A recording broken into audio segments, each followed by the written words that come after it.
Thank you, Senator Romero. Outstanding presentation. Our next presenter is already regarded as a very skilled and effective legislator. He comes from the Santa Barbara area. He's a former prosecutor. He has been a member of the Coastal Commission, and he is leading the charge in the area of environmental justice and the environment generally. A big round of applause for Pedro Nava, Assemblymember.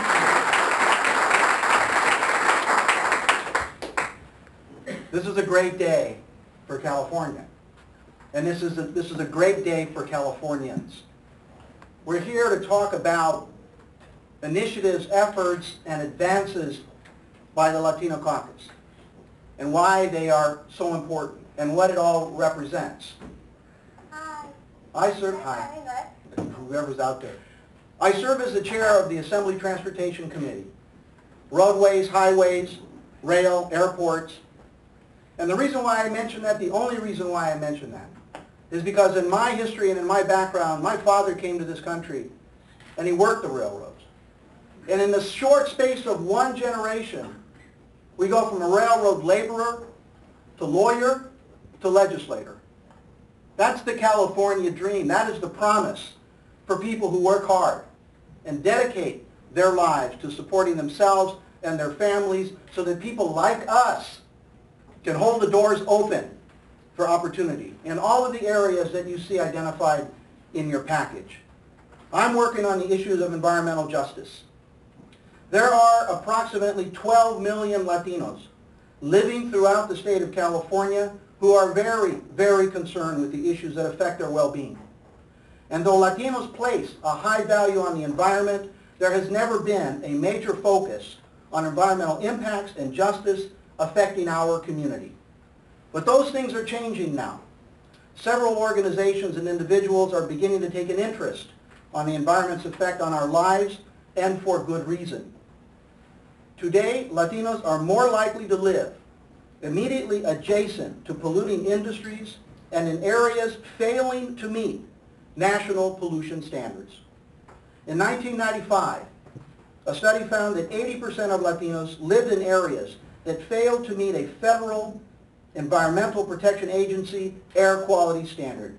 80% of Latinos in California lived somewhere where the EPA air quality standards were excessive.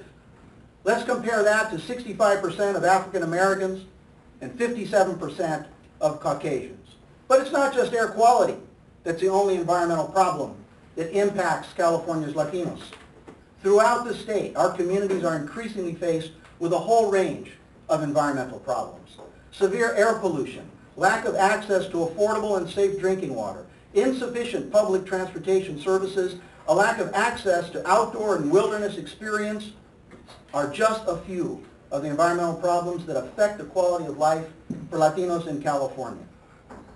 For these reasons, the Latino Caucus Subcommittee on Environmental Justice met several times, reviewing legislation to pinpoint bills that will truly benefit Latinos, as well as the entire population of this state. The package of priority bills from the subcommittee are 6 pieces of legislation. Senate Bill 207 by Senator Padilla establishes a permanent outdoor education and recreation program in the State Department of Recreation and Parks. Many Latino communities don't even have a ball field for our children to get out and exercise and enjoy their neighborhoods. Assembly Bill 31 by Assemblymember De Leon allocates resources to provide funding for park-poor communities. Assembly Bill 255 by Assemblymember De Leon creates the Clean Air and Energy Independence Fund, which would be used for specified purposes, including incentives for alternative fuel and alternative fuel vehicles. Senate Bill 71 and 72 by Senator Flores requires the use of a minimum blend of biodiesel for all diesel vehicles operated by the state, county, local governments, mass transit, and the California school bus fleet. And finally, Senate Bill 887 by Senator Calderon requires each local public water agency to establish a low-income ratepayer assistance program as we see water rates increase in communities. We have a tremendous set of environmental bills here, and the Latino Legislative Caucus will continue to work to advance environmental policy that protects public health and promotes a healthy and a sustainable California. Thank you very much.